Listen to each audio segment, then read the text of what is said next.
Why does the Act have this aspect of rehabilitation? We must ensure that these communities are never again dependent on these dominant communities. These are not law and order problems. These are deeply social. What is the kind of review that takes place? For that, we'll need to take a step back and see what actually happens when somebody goes and gives a complaint. The thing about the Indian judicial system, even a victim becomes a spectator once the complaint is given. You cannot practice caste and be an Indian. So technically, every district magistrate in this country for the last 6 years is liable to be prosecuted. Now, what do you think is the solution for this? See, solutions are there in the Act itself. Good evening, everybody. My name is Basawa Prasad. I am working as an advocate with Alternative Law Forum. Today, we are going to talk to Mr. Edwin. He is the Executive Director of HRF. HRF is working on monitoring the implementation of the Prevention of Atrocities Act. It is also one of the first organizations to audit the report submitted by the state government on the level of implementation of the Prevention of Atrocities Act. Today, we are going to talk with him on the implementation and the challenges that the Prevention of Atrocities Act has, and also the roles of the civil society organizations and human rights organizations that they can do for the effective implementation of the Act. Hello, sir. Sir, as you are aware, sir, with your experience, you know that Prevention of Atrocities Act, there is in the present political and social context, the act is looked at as if it is a misuse. It is being misused, and the cases that are filed under this act are false. Now, in that context, sir, could you please tell us what is the social context that led to the enactment of the Prevention of Atrocities Act, and what is its background? Yeah, it's very unfortunate that perception is there. But we'll go into that a little later. The Constitution of India, we said untouchability in any form is prohibited and practice will be punished. So that's where it is rooted in. But of course, it's also rooted in the preamble, fraternity. Justice, yes, justice is for everyone, but fraternity most of all. And therefore, once our constitution was adopted, within 5 years, we had the Untouchability Offences Act. So that was a very broad, almost a philosophical act, because we said that no, now we are a young nation, we have gone through the horrors of independence struggle together. So therefore, we have a solidarity. There was some kind of agreement between Gandhi and Ambedkar, the Pune Pact, so that we will remain one society, integrated. All that was there. So we thought that once we define untouchability offences, the new nation, the young nation, would automatically throw its doors open to everybody, seeing that Ambedkar himself came from a community that was not only untouchable, what was considered untouchable, but they were also considered for many centuries unteachable and unable to learn. Now, see, this untouchability has got many other things behind it. And of course, in Kerala, we had the extreme of not only being untouchable, but also unseeable and unhearable. But once the opportunity was there, and people whom we for centuries had stigmatized and told that they cannot learn, incapable of learning, the first law minister in both the countries, India and Pakistan, were Mahars. See? And when others said that drafting a constitution is beyond my expertise, and unanimously accepted that Ambedkar could write it. Yeah, and he had a PhD both in economics and law. So he was uniquely competent to do it. So then we thought that, see, it has been demonstrated that these stigmatized notions sanctioned by the holy scriptures and practice are actually untenable. We have proved them wrong. So we thought that, okay, once this Untouchability Offences Act is there, people know that it is wrong, it is there in the statute books, that in itself is enough. Yeah. And people will willingly throw open the doors of the temples, and other restricted spaces, all that. But unfortunately, that didn't happen. So from this broad thing of untouchability offences, no, and there it was only in the public spaces. There's no entry into temples, no water sources, all that kind of thing, public spaces. And then about 10 years later, no, and this was a nation that was very idealistic. So then we had an MP from Tamil Nadu, Ilayya Perumal. He said, okay, let's go ahead and see how it is functioning. So sure enough, 10 years down the line, there was a Ilayya Perumal committee, and it was actually commissioned by the Ministry of Social Welfare. He had some other MPs along. They went to more than 100 places, visited, and then he came to the conclusion, this is not working. So then we came to a little more, little more grounded. And then in 1976, we brought about the Protection of Civil Rights Act.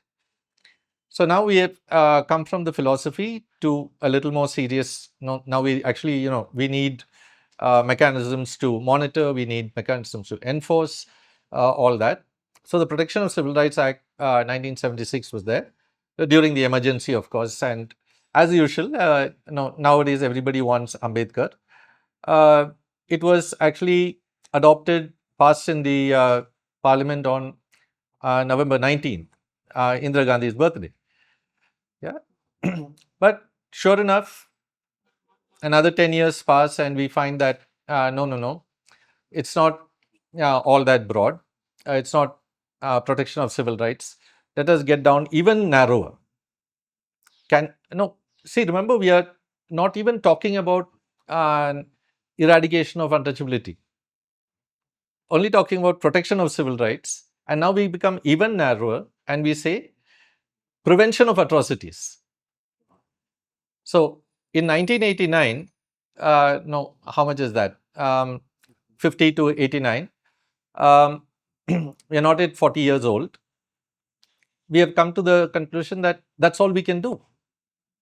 So that's a sort of wake-up call for our nation itself. And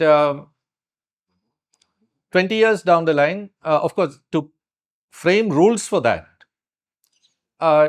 took about 5 years more. So that it is that unprepared as a nation to even craft institutions. So it took that long. And that lack of capacity for institution building, for enforcement, we see it right today. Yeah. And so the state did not do a review after that. Ilayya Perumal's review was one, and then of course 89 we did. But after that, it was civil society that did the review of the act and implementation, because of a very serendipitous concatenation of circumstances. We had the Right to Information Act. We had by then matured civil society organizations led by Dalits who came together to actually start monitoring this act. The first one I can think of is Sakshi Human Rights Watch. It was headed by Nanda Gopal. So they started tracking. Yeah, and by 2007, it is found that just this tracking is not enough. We need to really do a countrywide review, because we had a judge who acquitted about, they monitored about 3,000 cases, and out of that, I think about 500 to 1,000 were raped. And the judge said, no, this rape is only because it's a male attraction to a woman, and acquitted virtually everyone. Yeah. and that's at the High Court. So then in 2007, it said 2009 is coming, 20 years, let us do a review. And across the country, many organizations joined together.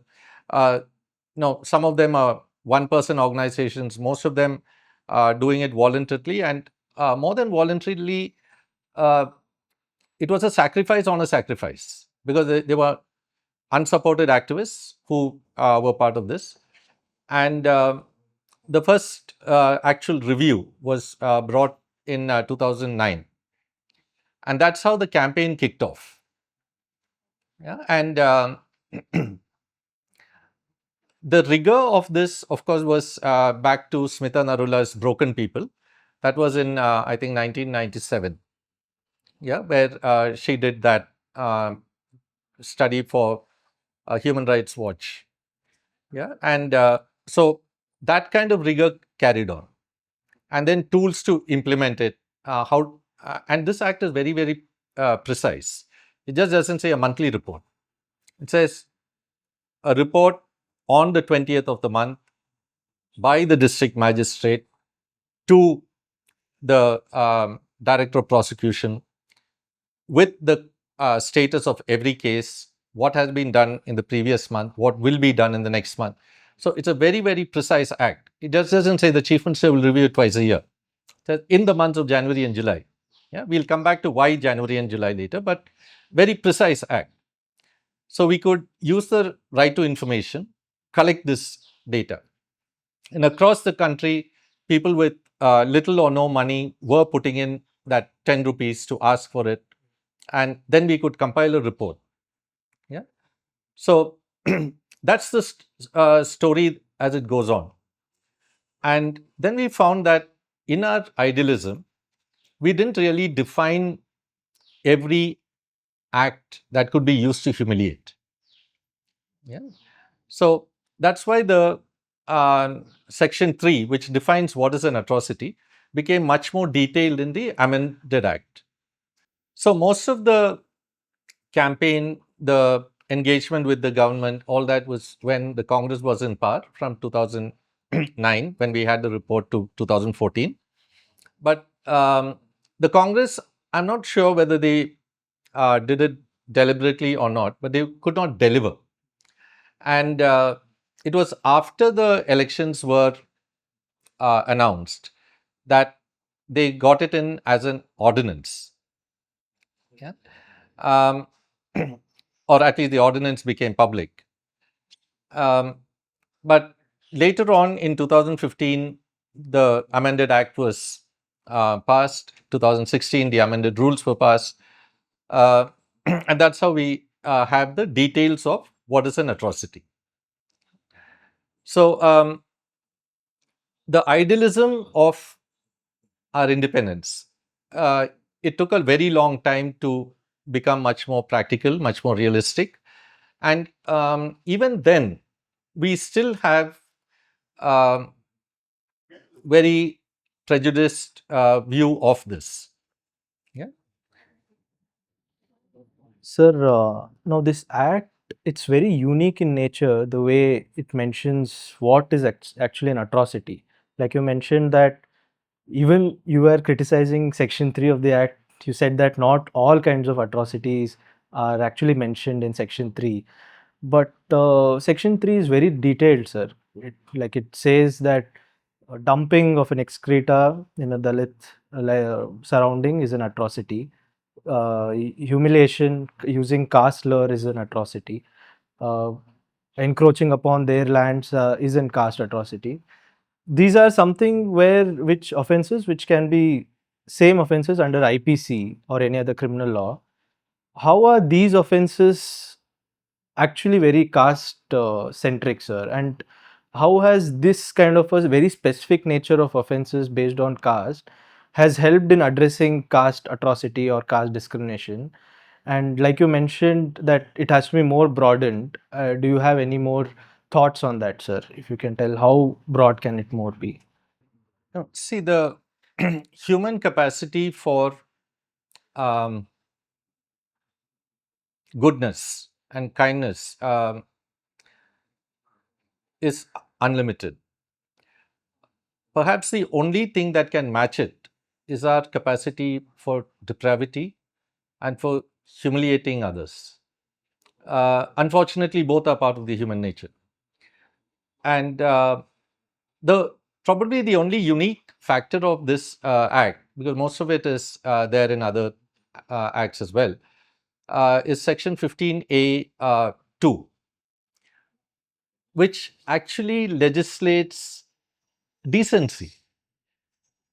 Now, you cannot actually legislate decency, but we as a society had to legislate decency even in a police station. So, one of the rights of a victim and witness is to be treated with respect, and we had to legislate that. See? Now, that is because most people think that, the Dalits, the Adivasis, they're dirty people, okay, keep them out, okay, they're marginalized, okay, they're discriminated, they are excluded. Most people just talk about marginalization, discrimination, and exclusion. But caste stigmatizes, and stigma is a very, very potent weapon. It is based on internalized ideologies as well. And what it does is, what a non-stigmatized person does, if it is good for individual and for society, is not only bad, but needs to be punished when the stigmatized person does it. So if I go to a temple or a church and I'm from one of the dominant communities, that will bring punya not only to me, but also to the whole of society and of course my family.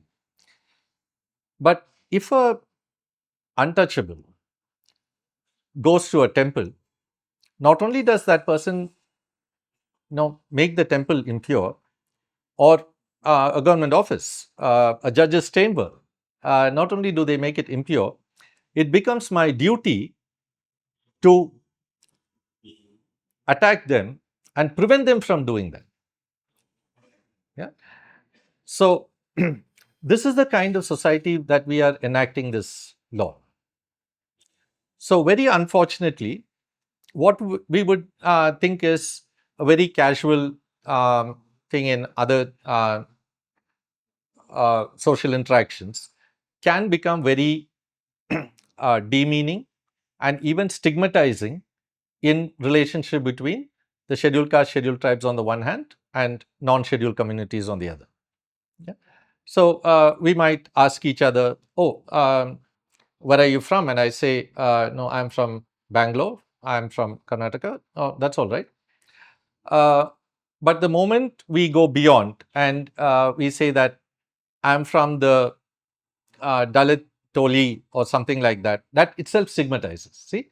So, a normal conversation, normal social interaction between people can become very stigmatizing once the caste dimension comes in. So, we put all our imagination in the beginning to say that these are the things, if it is done, we celebrate our festivals together, then caste will go away. That's what the Untouchabilities Offences Act presumed. Then we said, no, that is not good enough. The PCRA, Protection of Civil Rights Act, had a lot to do with factories, industrial establishments and all that. So we thought if that is done, maybe caste will go away. But fraternity didn't come at that time. So now we are saying, okay, forget all that. Forget fraternity. Just let us prevent the atrocities. And we cannot think of the depravity that goes to people whose minds are infected with this caste virus. Yeah. I mean, we have mentioned a few. Somebody growing a mustache, is that cause enough for murder? Somebody going on a horse like everybody else, is that a cause enough for murder? Wearing slippers, is that cause enough for murder? Getting more marks than somebody else, is that cause enough for murder? No. Winning a kabaddi game, is that cause enough for murder? So, that's the kind of depravity. Two girls going for uh, plus one from their village, the first. Is that cause enough for gang rape? Now, that's the kind of the virus that has infected caste society. And 1950, 55, we couldn't imagine this. 76, we couldn't imagine this. 89, we couldn't imagine it. In the amendments, we put in much more elaborate ones. But now we find that unimaginable things are happening right now. So, just like the virus mutates, the stigma of caste also mutates. And the expression of that anti fraternal feeling, which is basically anti constitutional, also mutates. And we have just not been able to keep up with it. Yeah. But because of this being fueled and rooted in caste, Section 3 of the Act is very clear that if it has to be invoked, uh, it needs to, they have to have three conditions. One is that the atrocity must be defined in Section 3, either 3.1 or 3.2, it has to be defined there. Number two, the perpetrator must be from a non-scheduled community. And number three, the victim must be from a scheduled community. So, unless all the three are fulfilled, then this act cannot be invoked. Yeah. So, in that sense, it's very precise. And everybody knows in advance, this is something that is wrong, I shouldn't do it. That's it. Sir, now just going to further into the provisions of the Act, just a little bit of history also, you would like to know, sir. You said from the Protection of Civil Rights Act, we came to the Prevention of Atrocities Act to at least see to it that atrocity itself doesn't happen. And Section 3, sir, like you said, it mentions what are the kinds of atrocity. And it, the kind of legislation that it is, it's somewhere, it's not something which is made in a room, sir. Actually, the legislatures have gone to the ground level and they have documented the experience of the community members. And PS Krishnan is one of the main person behind this legislation, sir. If you can tell us more about his role behind this law and how he helped us in getting this law, sir. See, P.S. Krishnan was a secretary to government. And so, what I mentioned about the preciseness of this act, the institutions for monitoring and enforcement, the multi-tier thing, all that is his contribution. Yeah? So, it was not a outsider's thing coming in. So, the entire system he knew.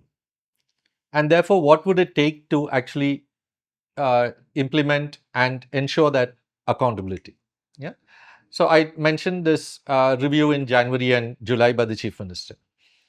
In the old schedule, the budget would be in the end of February. So if the Chief Minister did the review, he would be able to allocate more budget or anything like that if required. And then in July, after the monsoon session, when they are doing the revised budgeting, he could do that as well. Yeah, and also the annual confidential review report of the officers involved. This one, the review does not take place case by case. Under this act, the review is on the performance of the officials. Many people tend to forget that. So, all this is from P.S. Krishnan's experience from being, of course, you join as a very junior most administrative officer, rising to the topmost levels. Yeah, that's what is he's done. The second part is the contribution of thousands of human rights defenders. So this is very important because the act, when the amendments were made, there were several rounds of consultations with human rights defenders, Dalit rights defenders at the grassroots level. And unanimously, we said that this act will not have a provision for death penalty. Yeah. Unfortunately, when it went into the ministry, like everything that the government does. It's either a law and order problem or a budget line. So they added that. So even when it is false case and the Dalit or tribal person becomes a victim, we said equivalent punishment for giving false evidence, except for capital punishment, in which case it will be life imprisonment. Yeah. So this is informed by, of course, the rock P.S. Krishnan, but also the experience of a person like uh, Justice Suresh, Hospet Suresh, um, then human rights defenders across the country. Yeah, and there were people from the anti-death penalty campaign as well, and that's why I remember this conversation that was there. Henry Tiffany on one side, and then the others, no, saying no, we need it, no equivalence, all that, and he said no, this is the reason, and it was a very recent set of recommendations that went into this.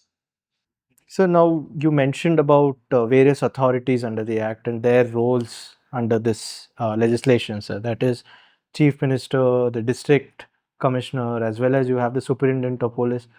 All three of them are part of the executive who have their own functions, and this legislation provides for an interlinking between these three authorities. Could you tell us more about their roles under this legislation, sir? Yeah. So this act is unique in the sense that uh, P.S. Krishnan, he was very, very clear that, and of course, those who came earlier, Ilay Perumal, for instance, they were all very clear that these are not law and order problems. These are deeply social. It arises from dependency. It arises from a sense of entitlement and superiority reinforced by religion. So it is a social phenomenon. So you cannot address it and solve it, much less solve it, by only having a law and order approach. But yes, we need a law and order approach as well. As well. So in this one, we see a interplay between civil rights, law and order, social protections, and socioeconomic rehabilitation. So um, the government can, and of course, in certain cases must, work as silos. Yeah. So the socioeconomic rehabilitation is very different from the law and order prevention or administration of justice. So we needed a mechanism that will bring all these together. Yeah. So that's how we have mechanisms that bring all of them together at the subdivisional level, then at the district level, state level, and then at the national level. That's how it goes. So to bring all of them together, and because for prevention such a lot is dependent on the police, we do have the police, but then even at the subdivision level and the district level, there's a review committee, and that is headed by the chair, by the district magistrate and the subdivisional magistrate, and the senior most official at that level, at the subdivision level, the DSP, district level, the superintendent of police. In some states, it's the senior superintendent of police. They are part of the committee, and their report goes to a specially made cell, the SCs and STs protection cell at the state level. How the interlinking takes place is that on a monthly basis, these reports go from every district on the 20th. Then, of course, these are meant to be consolidated, and every 3 months the review is there. And the review is there even at the subdivision level, the district level, the state level. And the state level, apart from the committee made called by this state nodal officer, there's also the state level high power vigilance and monitoring committee that is chaired by the chief minister himself. And that is in January and July for the reasons I told you. And on or before March 31st every year, every state sends a report to the union government under Rule 18. And the union government consolidates all of them and puts in what did they do as the union government and presents a consolidated report to the parliament under section 21(4). So this is a very elaborate reporting system for monitoring and ensuring that justice is done. Sir, could you explain more and elaborate on what is the kind of review that happens at the subdivisional district level and at the state level? What is the kind of review that takes place, sir? Um, for that, we'll need to take a step back and see what actually happens when somebody goes and gives a complaint. Yeah. So this act is a little more stringent than the other acts in that the standards are higher. Yeah. In any other case, anyone can, of course, anyone can go give a complaint to any police station for any reason whatsoever. And then the police, of course, will register the FIR or not. And the thing about the Indian judicial system, which the Supreme Court of India has accepted in one of its judgments, is that even a victim becomes a spectator once the complaint is given. After that, the entire thing is a bureaucratic process by government officials. So, registering an FIR, whether we want a preliminary inquiry, no preliminary inquiry, all that is the domain of the state. Yeah. The difference in this act is that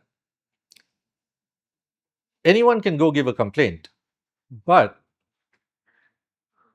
the inquiry, investigation, everything has to be done by an officer of DSP rank or higher. In others, we can have a sub-inspector, all of them doing it. In this one, the standard itself is much higher. In this act, it is compulsory that once the complaint is given, which is under Rule 5, an officer of rank not less than DSP or subdivisional magistrate must visit the spot.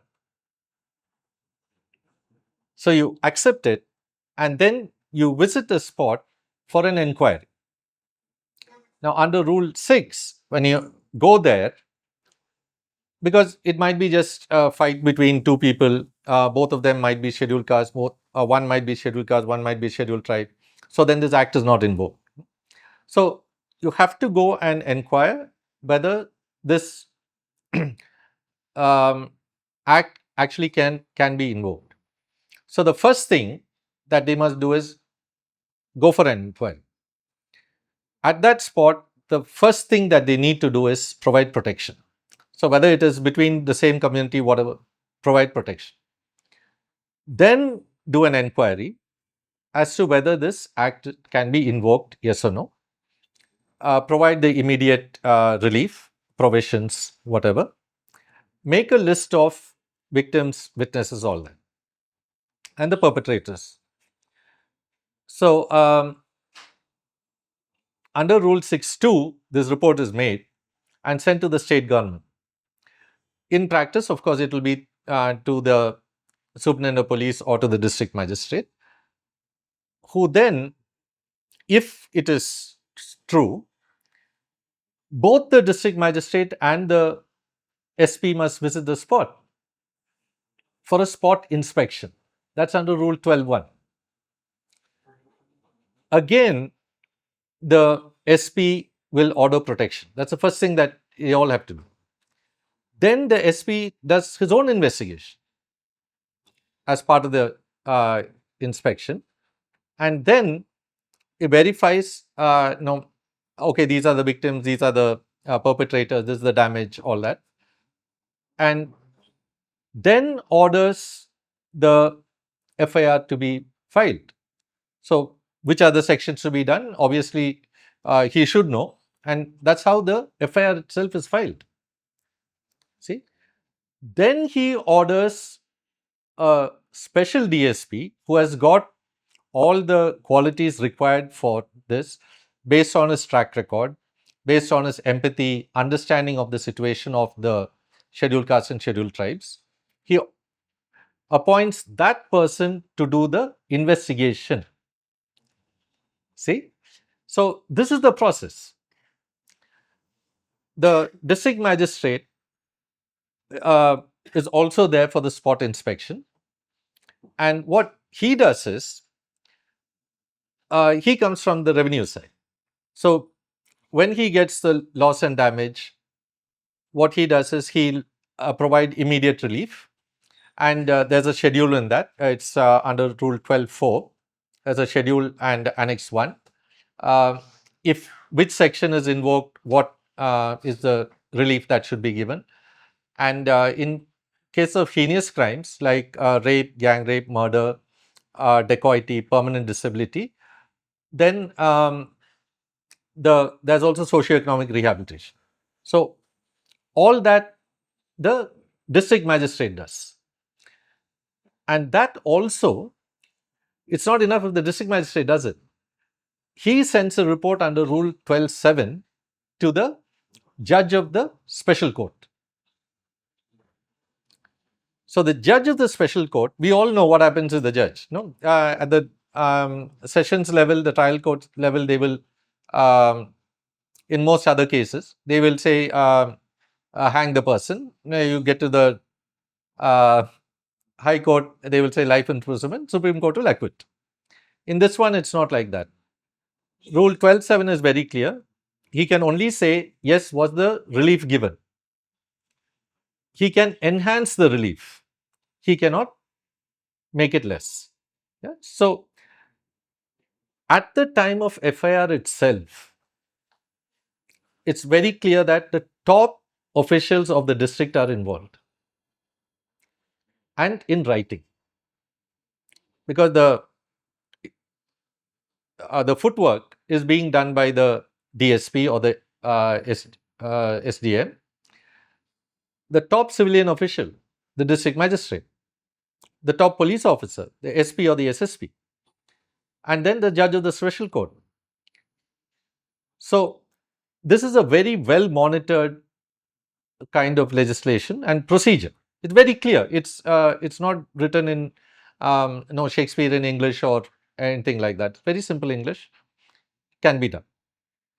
Now, after getting this, the judge under section 15A(6), it is the duty of the judge to ensure what the law actually says is provide relief, rehabilitation, protection, and relocation if required. So, virtually the same time as the FIR is filed, the monitoring at the judicial level starts. See, and the judge is monitoring this, and in section 15A itself, it is said that the judge must get periodic reports on the actions taken, the protection given, all that. So, it is monitored by the judge periodically. Every 20th of the month, the district magistrate reports to the state level, and every 3 months, it is monitored at the subdivisional district and the state level by a multi stakeholder platform. Because at the district level, there are also NGOs there. There are senior most government employees belonging to the scheduled castes and scheduled tribes. There are MPs and MLAs of that jurisdiction. At the subdivision level, all the scheduled caste, scheduled tribe panchayat presidents are there. So, this is a very strict monitoring kind of thing. So, on what basis a false case can be filed? Now, I don't know how people can say that, because if you need to file a false case in this, you can file a false complaint. But a false case only if you can influence the district magistrate, the senior superintendent of police, and the judge of the district court. So you need to have all these three in your pocket to have a false case.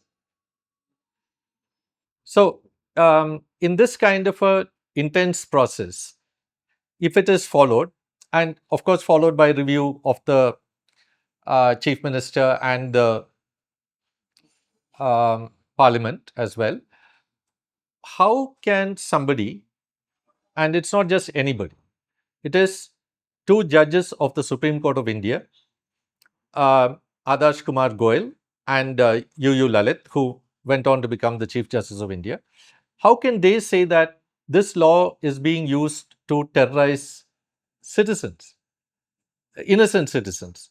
So, in which district can we say that the scheduled caste and scheduled tribe have the district magistrate, the senior superintendent of police, and the judge of the Supreme Court in their pocket?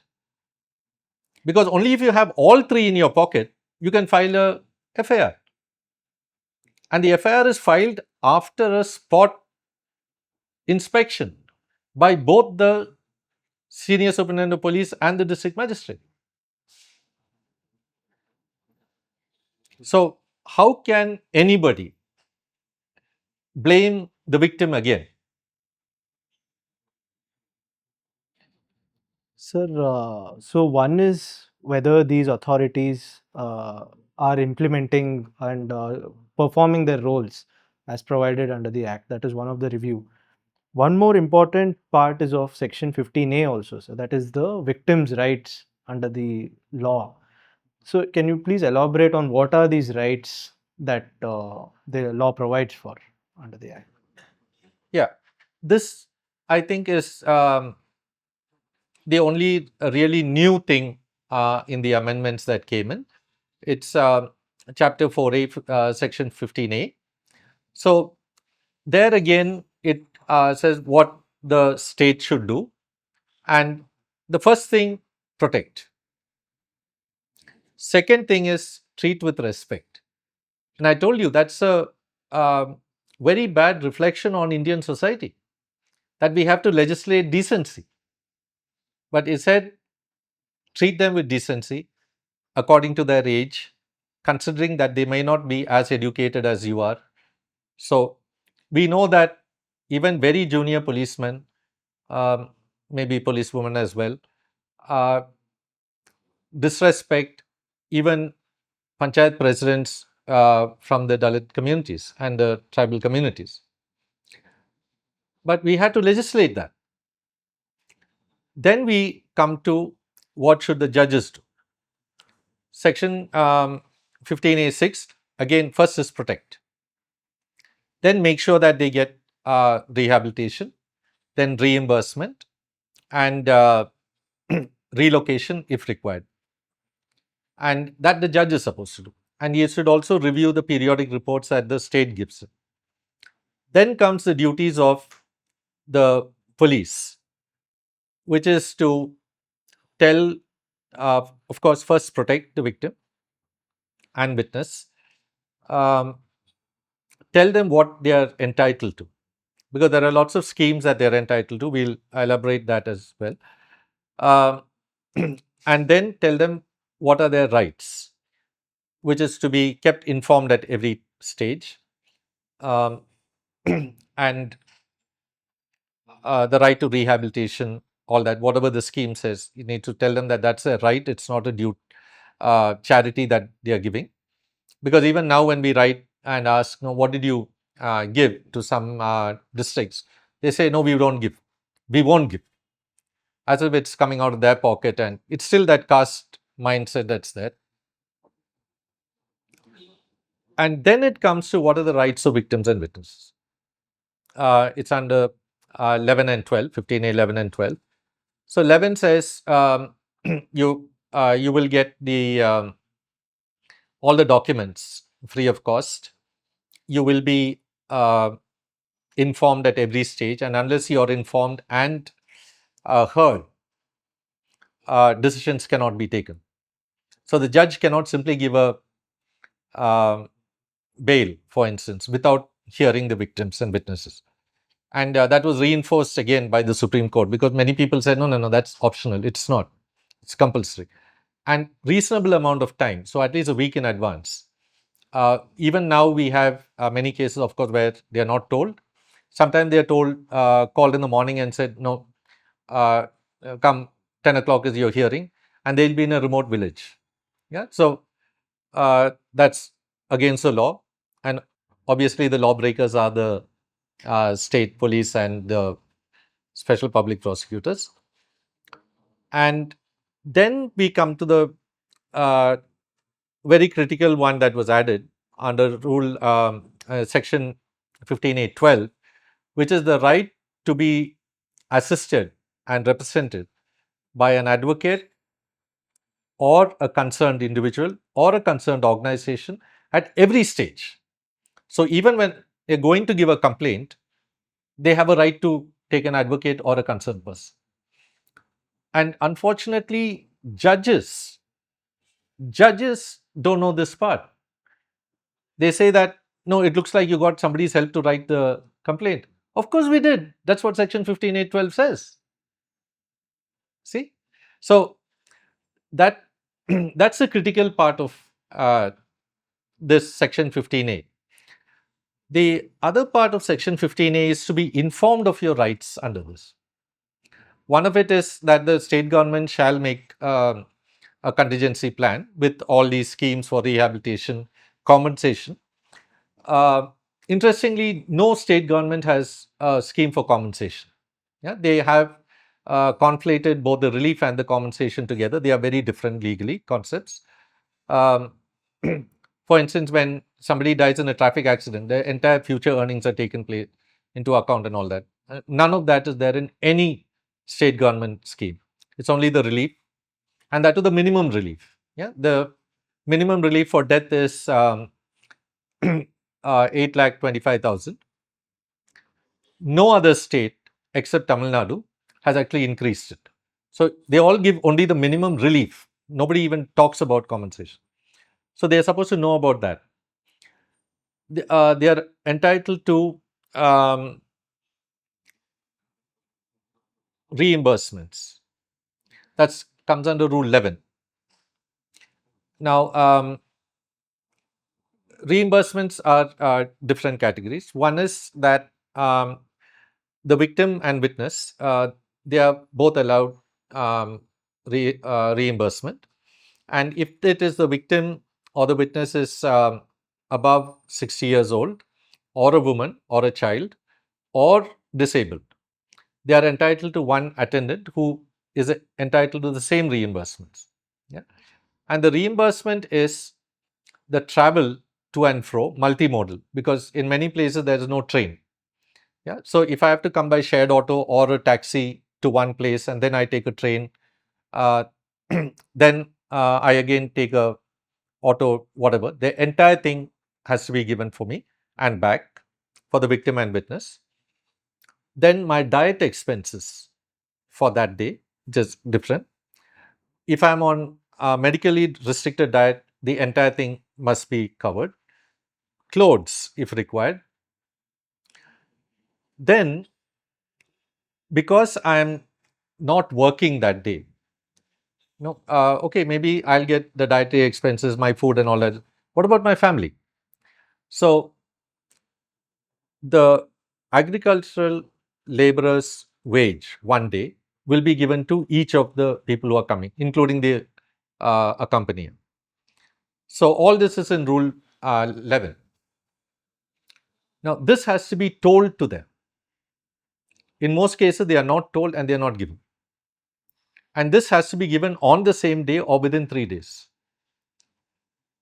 Judges don't know that it is their responsibility to ensure reimbursement under section 15A6. See, so that is why Rule 15A 11 very clear that they must be told this. The other scandal is no, uh, the immediate monetary relief that was given up to 2022 March uh, for the same heinous crimes: murder, rape, gang rape, uh, arson, not dacoity, and permanent disability.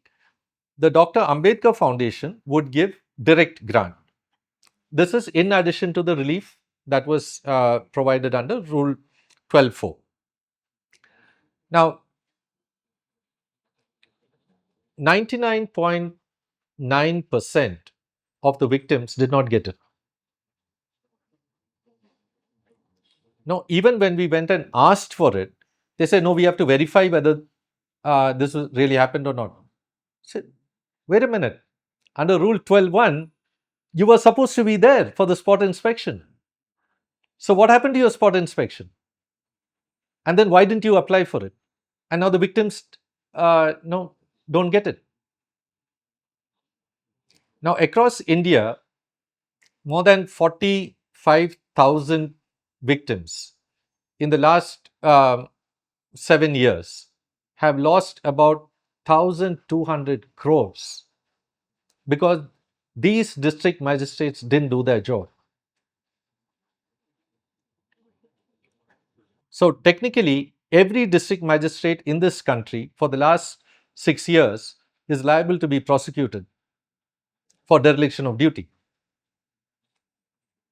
Because either they didn't go and do the spot inspection, or they did the spot inspection and then didn't file it. And now that scheme has been discontinued. See? So, who is going to give that immediate monetary relief for these victims? And they are victims of the most horrible crimes. In some states, they actually say, no, we are giving them the money, that's why we don't want to apply for it. You were unable to protect these weakest sections of our population. That is why we have this act and the relief. And then you want to deny them the full relief? That's the kind of twisted logic that the caste virus has on our society. And the best and brightest, because these are all IAS officers. So now, like you mentioned, sir, the relief, rehabilitation, protection, the act is so much detailed and it wants to ensure that the caste goes. And why does the act have this aspect of rehabilitation, sir? What is the rationale behind it? Compensation or rehabilitation? Not compensation. We wanted compensation, but none of it is being given. But like Ilay Permal, P.S. Krishnan, thousands of others behind, they knew that this is a socio-economic issue. Why does an atrocity take place? Because of course, the caste virus, but also the impunity that comes from knowing that anyway these people are dependent on me. They'll have to come to me for a job. They will have to come to my shop to buy the things. They will have to cross the road in front of my house. So that total submission, the total dependency is what makes this entitlement come, and therefore intolerant of any sense of equality and fraternity. No, think it was Narasimha Rao who said that it is when the scheduled communities try to some amount of equality or try to get out from that level of dependency that the worst forms of atrocities are inflicted on them. And the police, these are his words, the police often side with the other side. And P. Chidambaram, he elaborated on that and he said, these atrocities are of the worst kind of rape, gang rape, murder, arson, burning down entire villages. Yeah. So, P.S. Krishnan's logic for saying this rehabilitation was that we must ensure that these communities are never again dependent on these dominant communities, the perpetrator communities, for anything. That is why the rehabilitation is there. And so if you look at rehabilitation, it's for the entire family. And all 6 must be done within 3 months. Some states have extended it for 6 months, but all the 6. And remember, these are the worst forms. Yeah, murder, dacoity, rape, gang rape, unnatural offences, permanent disability, unable to work. So what are you supposed to do? All of them. First is pension, because we know that when in our family, in our society, the parents depend on the children for their basic needs in their old age. So one pension goes to the family, 5,000 rupees plus applicable DA, because that inflation must be taken care of. We'll come back to how this is being subverted. That's for the parents. It's not mentioned it's for the parents, but you can look at the generational thing. Then one government job. So not only in that case prestige, but also some kind of defense, because hopefully the one government department, the police, will defend another government department. So now they are government employees, hopefully they might get defended. The third is for the children, residential education up to graduation. Now, apart from this, they are also entitled to a house and they are entitled to land. So, most governments will say either land or a government job. But this, they are very clear. This, in a village, land is a matter of prestige and never being dependent again. So that's why P.S. Krishnan said and. It has to be and set. And then, though other relief is being given, you also get relief for 3 months.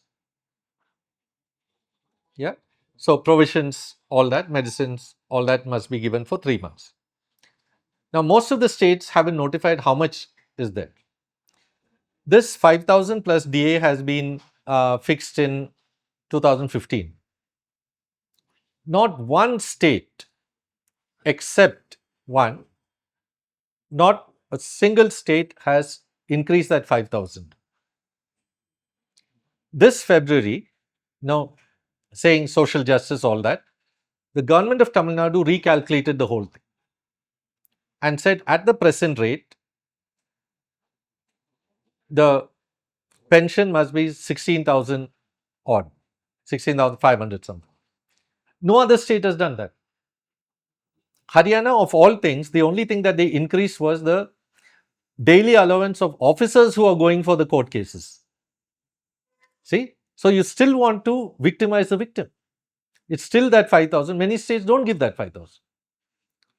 And why did Stalin do this?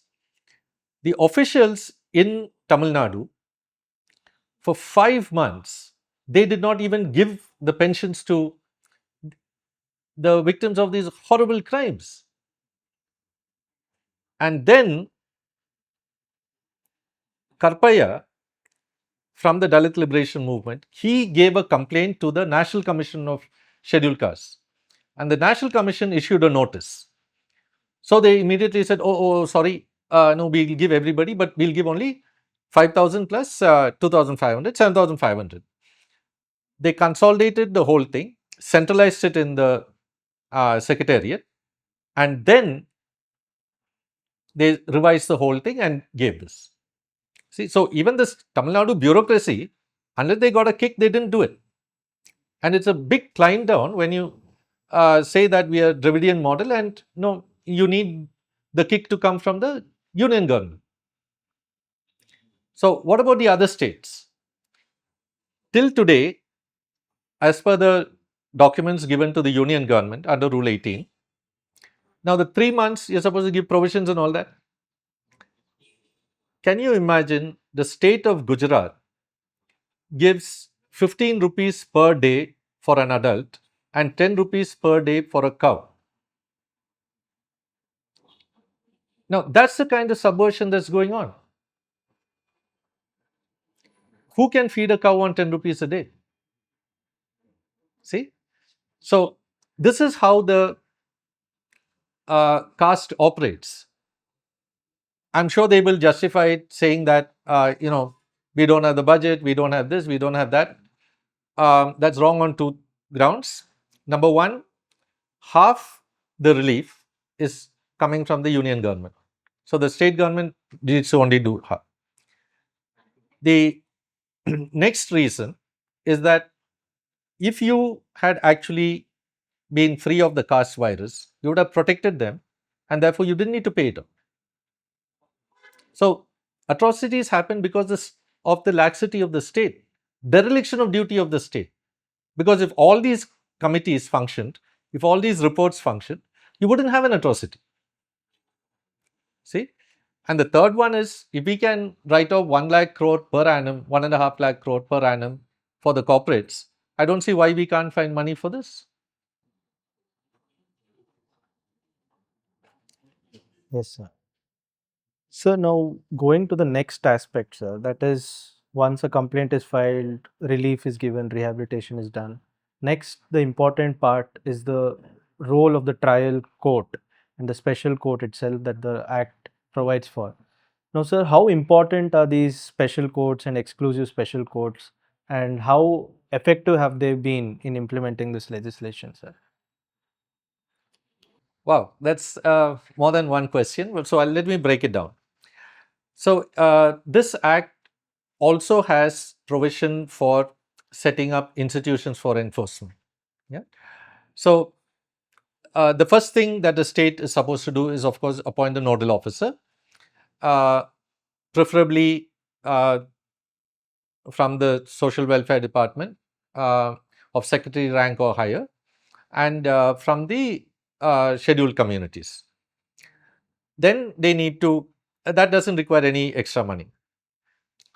Then, of course, the protection cell, and then they're supposed to do a survey of all the uh, territory and say which are the what they call the identified areas. In common language, we say atrocity prone areas.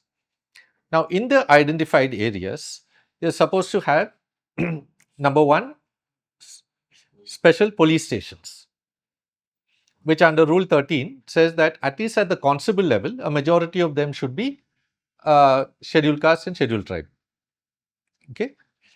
Now, it need not be they say a police outpost. So, an identified area, we have a police outpost.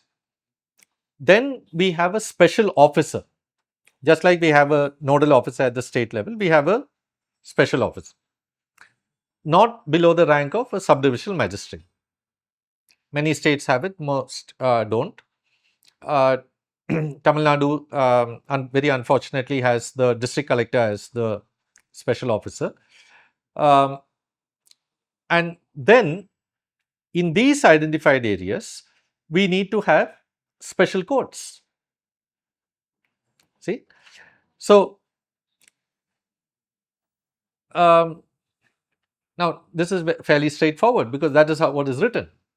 And in the special courts, we will have one is exclusive special courts where there are higher number of atrocities registered, and designated courts where there are slightly less. And you can also have combined courts for several districts if there are less. And this is supposed to be discussed with the Chief Justice of the High Court. Now, unfortunately, most of the surveys are not done. In 2021 and 2022, the latest years for which we have the data, less than 5 states conducted the surveys. So, how do you know where you need to put them on? Okay, so forget that. If you say that even any district in which a caste related murder has taken place, you need a special court. Now, about 5,000, more than 1,000 murders are there. For the last 5 years in which we have the data, more than 1,000 caste related murders are there.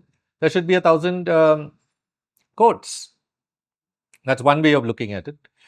We have only 663 courts, both special courts and designated special courts. Yeah. So,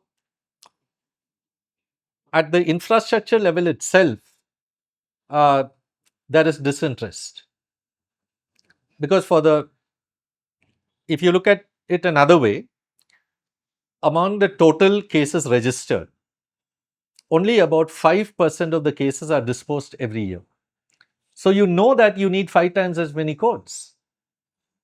Now, this is simple mathematics. So, look at the number of courts, look at the number of cases disposed.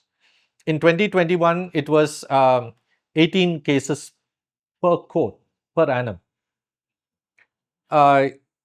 Fortunately, in 2022, it doubled, 32. Keep 32 itself. So, 32 divided by the 2,50,000 cases that are there, you know the number of courts that you need. It's simple mathematics for any High Court judge or the Supreme Court judge. They know how many courts are required, but none of them are interested. Banwari Devi, 1992, her case is still not come up for appeal in the Rajasthan High Court. What are they waiting for? Her to die or the perpetrators to die? The Supreme Court knows this. The High Courts know this. See? So, we know what needs to be done. It is mathematical precision. No, and hats off to P.S. Krishnan to say that this needs to be done. Another person I must mention is Prasad, Dr. Prasad. So, SDJM Prasad, yeah, he is the one who did that study, the 20-year report. So, in the amended act, we had section 14. It says that every exclusive special court must have a exclusive special public prosecutor.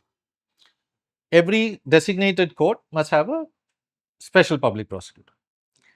What Prasad's study found was, I think he studied more than 1 lakh cases. Within 6 months, most of the victims will turn hostile because they're surrounded by the perpetrator community and they're dependent on them.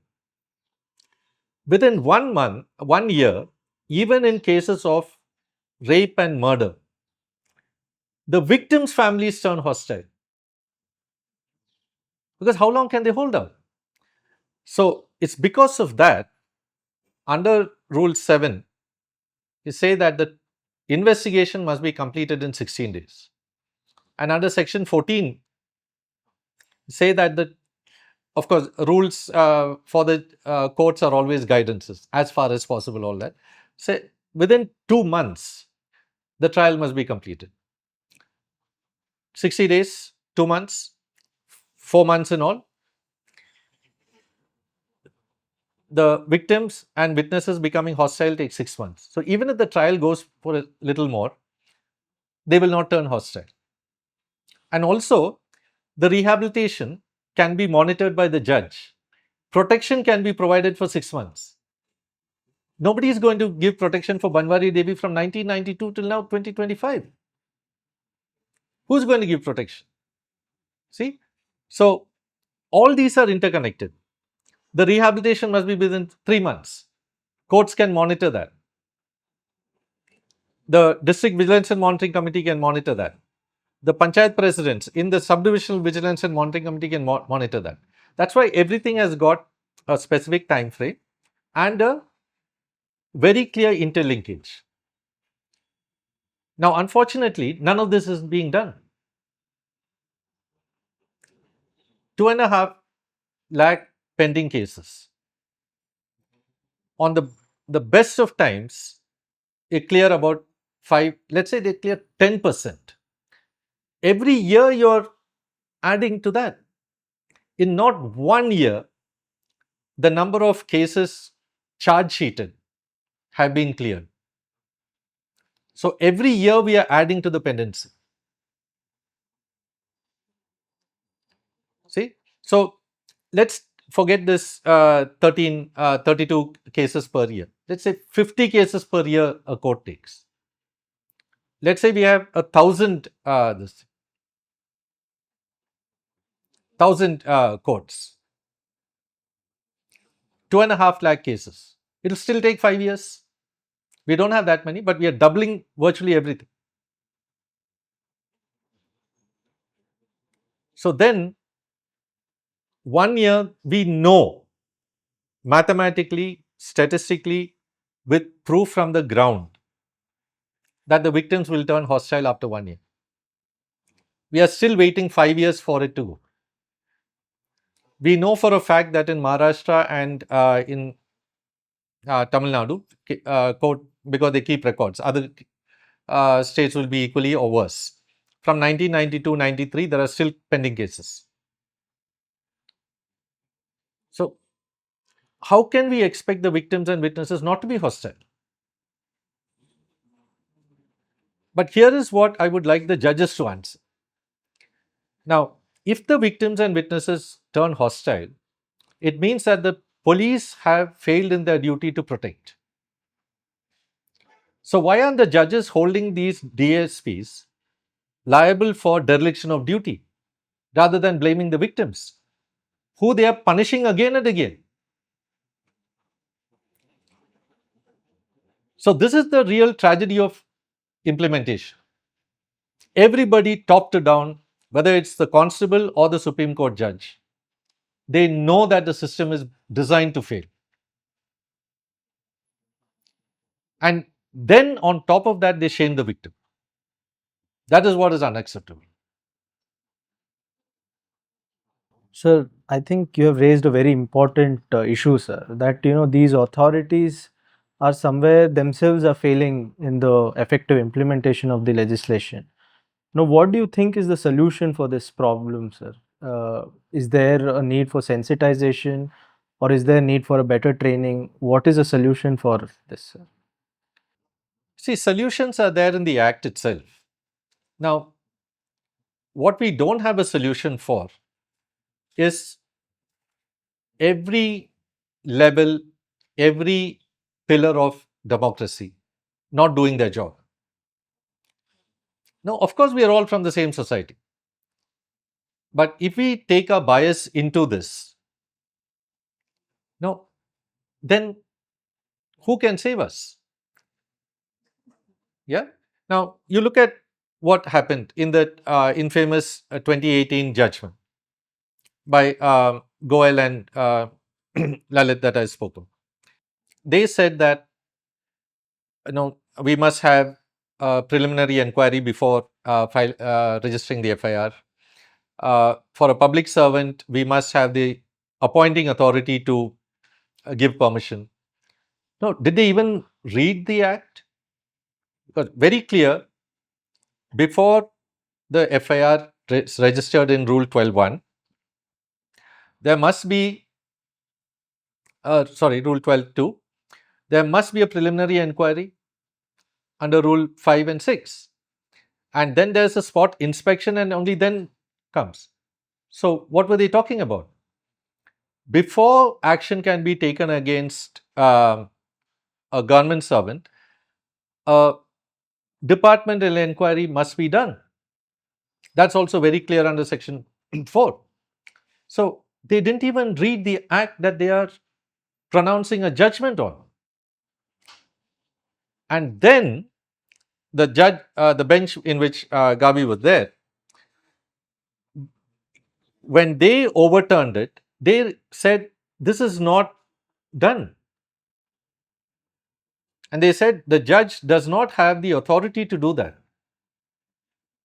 See? So, it's a Supreme Court themselves saying that another Supreme Court bench does not know their own duties.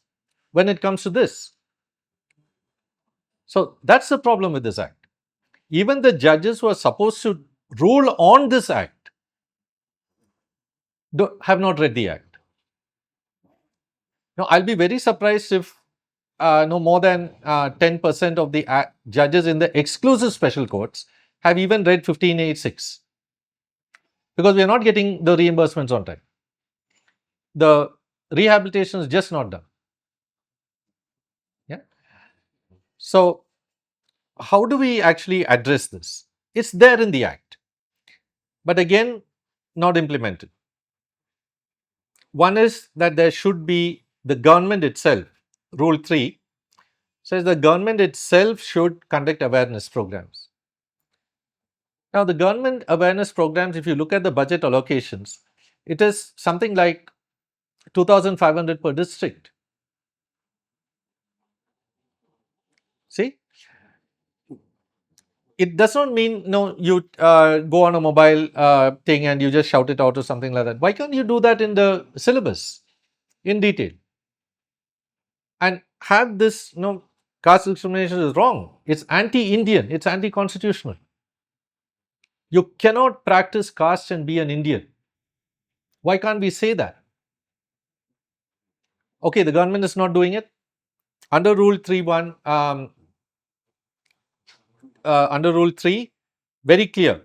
The government must provide financial support to NGOs for running awareness centers and conducting workshops. No government wants to do that. Because if the NGOs do that, like I told you, virtually every district collector in this country will be liable for dereliction of duty. See? So, there is a role for citizens, there is a role for civil society, there is a role for government. So, we don't need more and more laws, or we don't need further amendments. If we can actually implement what is already there, now hold them accountable. There's another one. I think it was Justice Kadju. There's one thing called the Kishanbai versus State of Gujarat judgment. There, what he said was, this is not only regarding the Prevention of Atrocities Act. This is for all cases of acquittals in this country. It's a horrible case where a person raped and murdered a young girl. I think she was 7 or 8 years old. Chopped off her hands and legs so that he could sell the anklets and the bangles. And then they couldn't, when it came up, the Supreme Court said we have to acquit because there is no,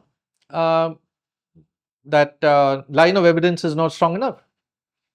And then he said this is a miscarriage of justice, because based on the evidence we cannot convict.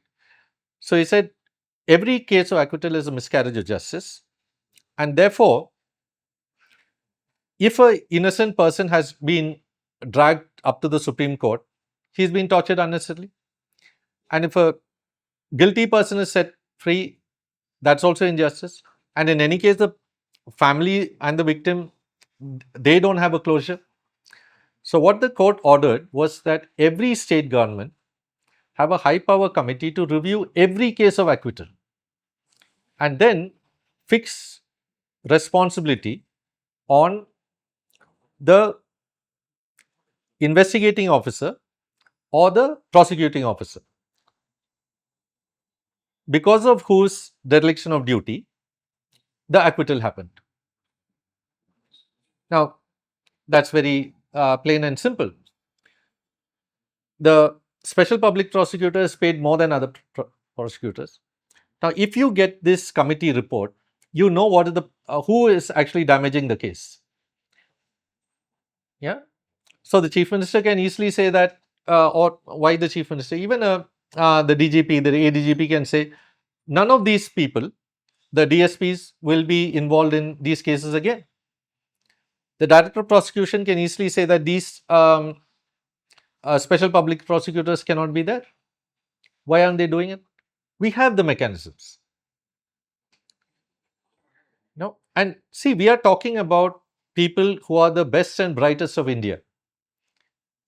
IAS officers, they know what is there.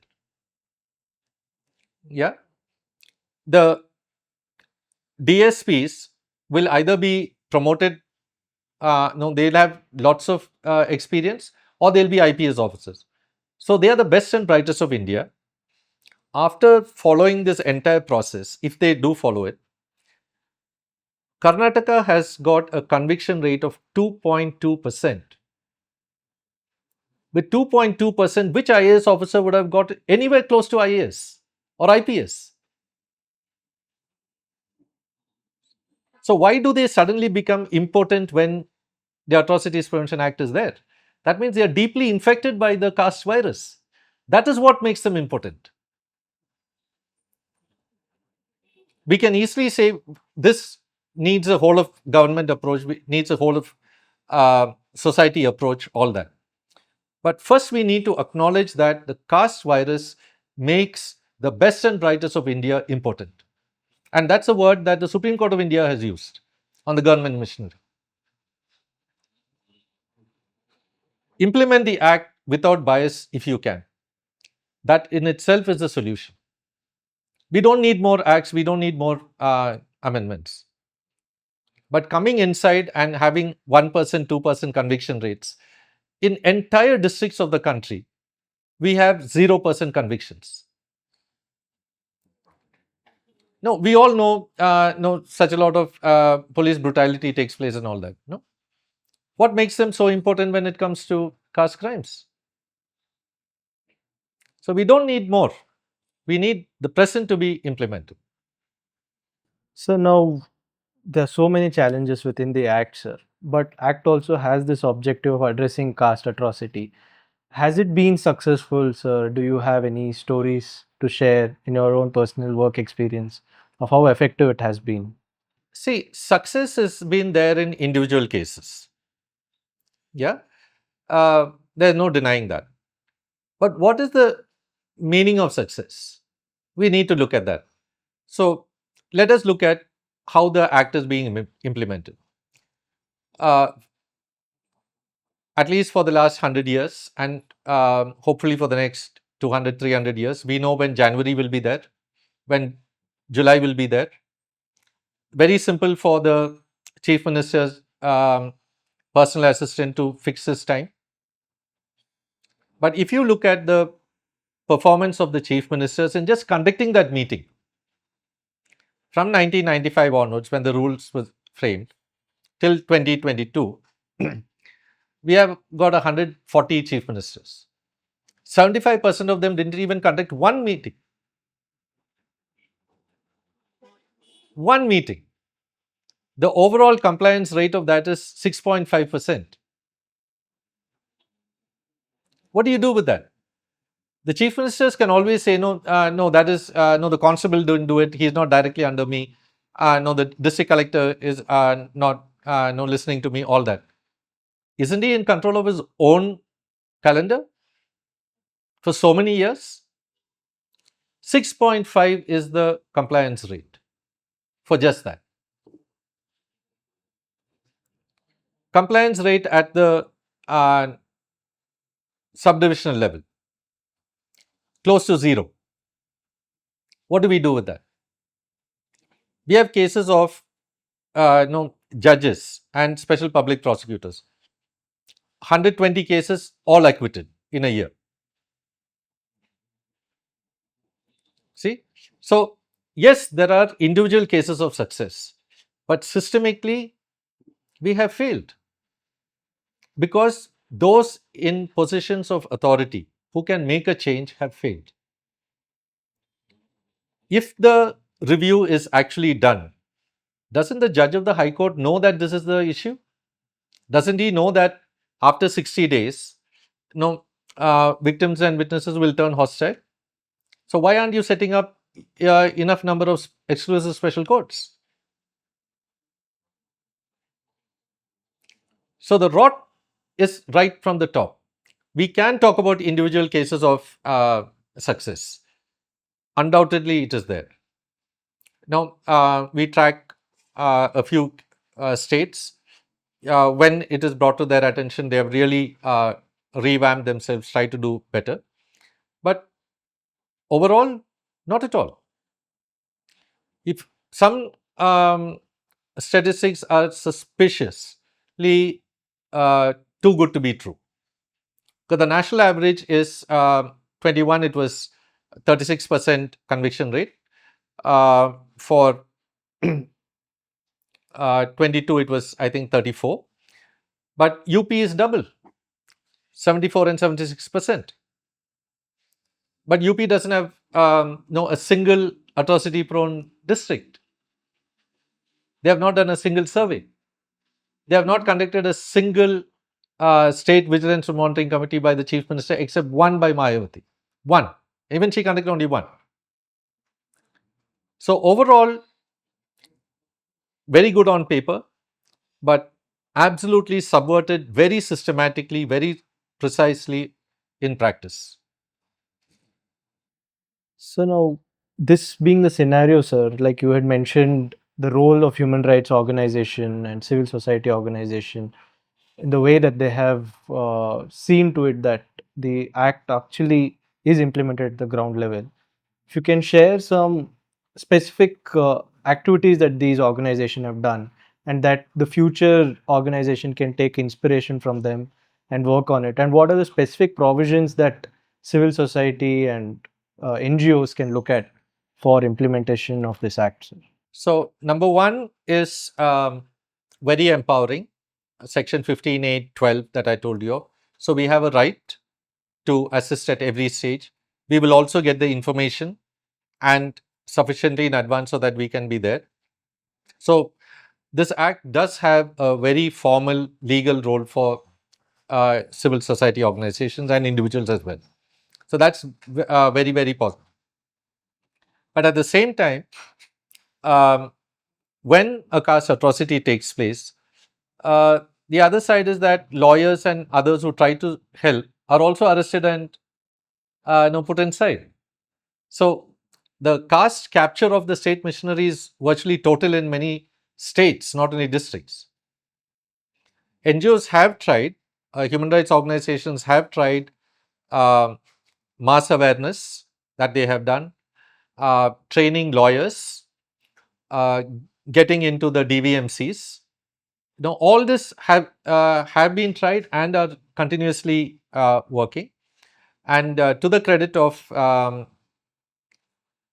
Chief Minister Siddaramaiah, he also mentioned that the NGOs are giving me grades because we have a system of scorecard for state performance as well.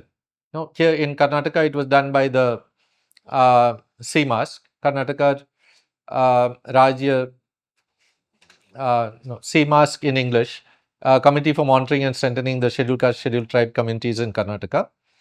But again, they had to go to court to get it enforced, and the previous two chief ministers didn't do much about it.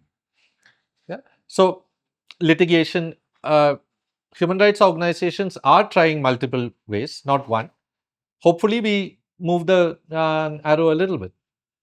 Sir, if you can tell us more about filing RTIs. Because the act is very precise and everything is documented. So, if the police does not, the investigating officer doesn't file the charge sheet within 60 days under Rule 72A, he must file why he did not. And that's also in writing. The charge sheet is in writing, the monthly reports are in writing. So, each of this we can ask for, and the tools are up on Wikipedia under this act and it will guide you as well. So, then we can use the NCRB data, the SCRB data to find out how many cases are registered, what is that, how many are acquitted, how many are pending, all that. And then we can match that. So, this year so many cases were registered and so the DSP in that district was this, the special public prosecutor is this, the district magistrate is this, SP is this. We can match it as their performance. So, once we put a name to their performance, that in itself is good enough incentive for them to perform. But we can also give them grading and then ask for review and action by the Chief Minister at the next meeting. So, using a combination of the calendar that is within the Act, the responsibilities and duties within the Act, we can ask the Chief Minister by collecting that information, putting it together. The scorecard format is also available on Wikipedia. So, you can, all these are publicly available, the formulas for calculation, everything. So, anyone who is desirous of monitoring the implementation of the Act, holding officials actually accountable, will find it online itself. And using the right to information, NCRB data and performance under this Act. Thank you, Mr. Edwin. It was a very enriching conversation on the understanding of the Prevention of Atrocities Act, its history, and the challenges that it faces today, and also your valuable inputs on the roles of human rights organization and civil society organization to ensure its implementation is well taken. We hope that the ultimate objective of the Act to address and ensure that we prevent caste atrocity is achieved.